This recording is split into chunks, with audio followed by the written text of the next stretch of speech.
नमस्कार दोस्तों, आप देख रहे हैं यूपी न्यूज नेट और आज की बड़ी खबर गाजीपुर से आई है। गाजीपुर बनेगा नंबर 1। जी हाँ, ये ऐलान उत्तर प्रदेश के डिप्टी सीएम ब्रजेश पाठक ने किया है। गाजीपुर पहुंचे डिप्टी सीएम ने साफ कहा, हमारी सरकार गाजीपुर को नंबर 1 जिले में बदलने के लिए पूरी तरह प्रतिबद्ध है। उन्होंने जोर देकर कहा, जिले का नक्शा बदलने वाले कई बड़े प्रोजेक्ट्स पर सरकार काम कर रही है। केंद्र प्रदेश की जो हमारी योजनाएं चल रही हैं, उनका स्थलीय निरीक्षण भी आज संपन्न हुआ है। हमारी सरकार के एजेंडे में गाजीपुर जनपद को डेवलपमेंट के मोर्चे पर नंबर 1 पर लाने के लिए लगातार हम प्रतिबद्धता के साथ काम कर रहे हैं। ढेर सारे प्रोजेक्ट अभी ऑनगोइंग हैं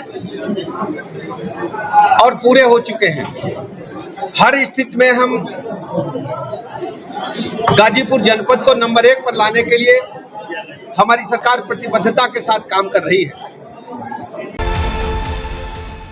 जीएसटी कटौती पर उन्होंने बड़ा बयान देते हुए कहा, प्रधानमंत्री मोदी के नेतृत्व में व्यापारियों और उपभोक्ताओं को बड़ी सौगात मिली है।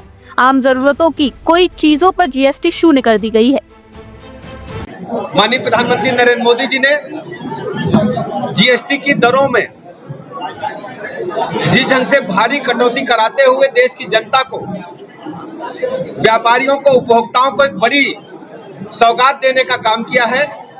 कल से हम सब कार्यकर्ता पूरे प्रदेश में व्यापारी भाइयों से संपर्क करके, उपभोक्ताओं से संपर्क करके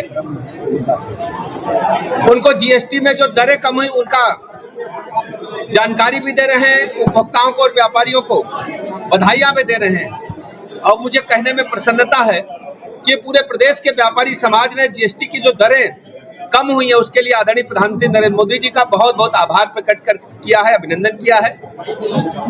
कई मामलों में जीएसटी की दरें शून्य हो गई हैं और कई मामलों में इतनी भारी कटौती हुई है कि जो बड़ी बड़ी गाड़ियां लोगों की पहुंच से दूर थी उसमें 1.5 लाख से अधिक की कटौती, कपड़े में, दैनिक उपयोग में आने वाली वस्तुओं पर भारी कटौती हुई है। कई मामलों में तो जीरो हो गया है। तो मैं उत्तर प्रदेश की तरफ से, गाजीपुर की तरफ से आदरणीय प्रधानमंत्री नरेंद्र मोदी जी का हृदय की गहराइयों से बहुत बहुत।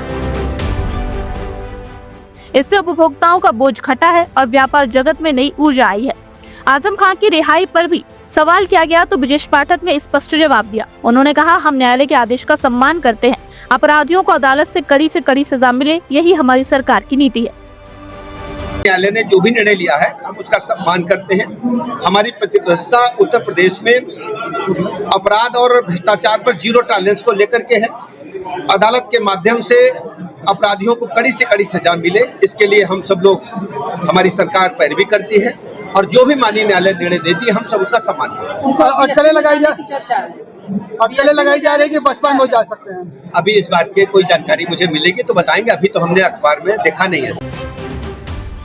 इस दौरान उन्होंने भारत पाकिस्तान के क्रिकेट मैच पर कहा, पाकिस्तान खेल में भी दुश्मनों जैसा व्यवहार करता है, लेकिन भारत के खिलाड़ी खेल भावना से खेलते हैं और मैदान पर पाकिस्तान को शिकस्त देते हैं। मंत्री जी, भारत पाकिस्तान के मैच में पाकिस्तान के खिलाड़ी ने अर्धशतक बनाने के बाद गन फायर सेलिब्रेशन किया। आप जानते हैं कि जो हमारे पड़ोसी देश हैं, खासकर पाकिस्तान की चर्चा करना चाहेंगे। पाकिस्तान इस प्रकार की हरकतें करता रहता है कि जैसे दुश्मन की बात व्यवहार करता है और उनको पता नहीं है जो स्पोर्ट स्पिरिट होती है, इसमें हार जीत नहीं होती है। इसमें हम अपनी सोसाइटी को ऐसा संदेश देते हैं कि हमारे देश के खिलाड़ी दुनिया के पैमाने पर चमके। और मैं अपनी क्रिकेट टीम का बहुत बहुत अभिनंदन करता हूं, फुटबॉल टीम का अभिनंदन करता हूं और सभी खिलाड़ियों का अभिनंदन करता हूं। माननीय मोदी जी ने खेल और खिलाड़ियों को जो प्रमोशन दिया है, आज दुनिया के पैमाने पर भारतीय खेलों की, भारतीय खिलाड़ियों की चर्चा है। खेल का बजट लगभग 2 गुना से अधिक कर दिया गया है और हर ब्लॉक पर बड़े स्टेडियम बन रहे हैं और हर गांव में ग्रामीण स्टेडियम बनाए जा रहे हैं। आदरणीय प्रधानमंत्री नरेंद्र मोदी जी का मानना है, जब तक युवा खेल से नहीं जुड़ेगा तो एक तो शरीर अच्छा होता है, दूसरा हम पदक पाकर के अपने देश का भी नाम रोशन करते हैं। हम प्रदेश भर के सभी खिलाड़ियों का आह्वान करते हैं कि माननीय मोदी जी ने जिस ढंग से खेल और खिलाड़ियों को बढ़ावा दिया है, सब लोग जुटे और पाकिस्तान को हर खेल में उनको मतलब हर खेल में हराने का काम करें। इस दौरान उन्होंने विपक्षियों पर भी जमकर हमला बोला। उन्होंने अखिलेश यादव को लेकर कहा, अखिलेश यादव को जनता की पीड़ा से कोई सरोकार नहीं है। अपने शासनकाल में वे सैफई में डांस प्रोग्राम कराने में व्यस्त थे। विपक्ष की तुष्टीकरण की नीति का पर्दाफाश हो चुका है।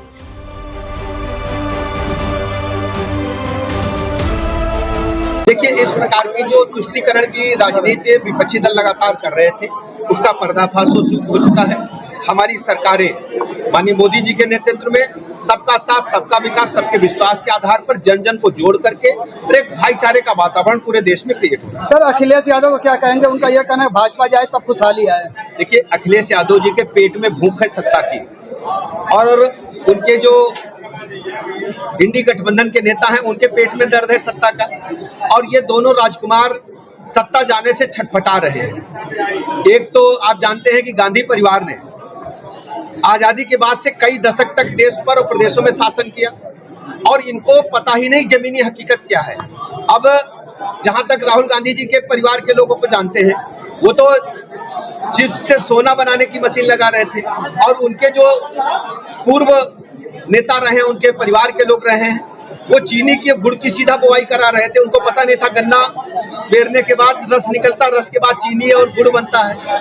लेकिन दूसरी तरीके से ये भी वही है, इनको भी सत्ता पारिवारिक विरासत के रूप में मिली है। इनको उत्तर प्रदेश की आम जनता की पीड़ा से कोई मतलब नहीं है। समाजवादी पार्टी जब जब सूबे में सत्ता में रही है, गुंडे, बदमाश, माफिया, लुच्चे, लफंगे सत्ता के संरक्षण में पनपे हैं, और समाजवादी पार्टी तो मैं कहता हूं सूप बोले तो बोले, चलनी का बोले, जिसमें 72 छेद।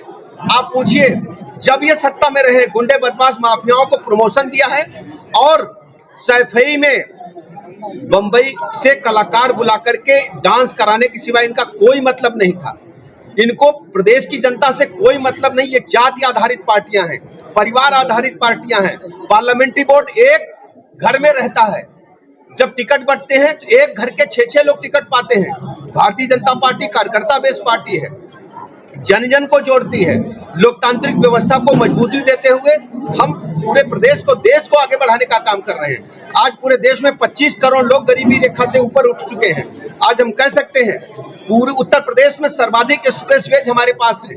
यही बिजली, जो बिजली आप जलती देख रहे हैं, गाजीपुर में पूछिए 17 से पहले एक हफ्ता दिन में आती थी, एक हफ्ता रात में आती थी समाजवादी पार्टी के शासनकाल में। और हम कह सकते हैं कि गाजीपुर की सड़कों पर जिस ढंग से अराजकता और गुंडई थी, आज हम दावे के साथ कह सकते हैं कि ऑर्गेनाइज्ड क्रिमिनल्स, संगठित माफिया गिरोह समाप्त हो चुके हैं। हर तरह से प्रदेश आगे बढ़ रहा है, और प्रदेश की जनता, चाहे औद्योगिकरण का मामला हो, चाहे लॉ एंड ऑर्डर का मामला हो, डेवलपमेंट का मामला हो, भारतीय जनता पार्टी को, मोदी जी को, योगी जी को नंबर 1 पर रखती है। जातिगत समीकरण, जातिगत जो रैलियां होती थी उस पर प्रतिबंध लग रहा है। देखिए, माननीय उच्च न्यायालय ने जो निर्णय दिया उसका हम सब सम्मान करते हैं, उस आधार पर हम आगे बढ़ेंगे। क्या लग रहा है इससे कितना नुकसान या फायदा? देखिए, माननीय न्यायालय ने जो निर्णय दिया है हम सब उसका सम्मान करते हैं, उसी को आगे बढ़ते हैं। इस पर कोई टिप्पणी न्यायालय के निर्णय पर नहीं होती। मंत्री जी,